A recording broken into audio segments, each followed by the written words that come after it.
It may not look like much, but in this rundown building on the outskirts of Rome, some of Europe's most important forensic investigation is taking place.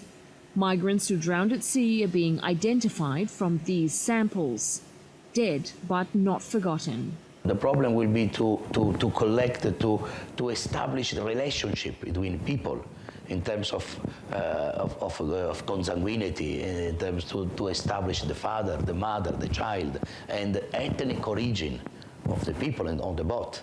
This could be very complicated because we need very stressed, complicated bioinformatic analysis. Italy is focusing on identifying victims from this boat disaster. It's only now Italian authorities have discovered almost 1,000 people drowned in this sinking. Hundreds were trapped below deck and in the engine room. It's part of our culture to give dignity to the dead. I don't think it is appropriate to talk about coasts when we are doing a humanitarian mission.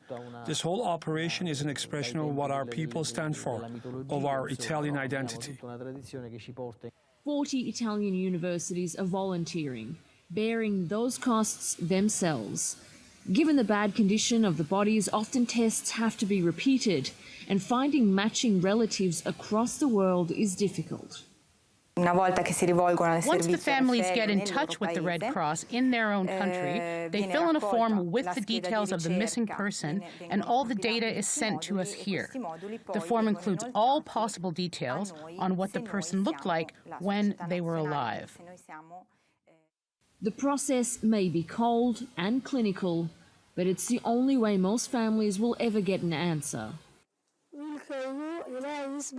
My son wanted to go to Europe. He was in Egypt for some time. Then one afternoon he called me and said, "Mom, pray for me. I'm setting off by boat on the sea."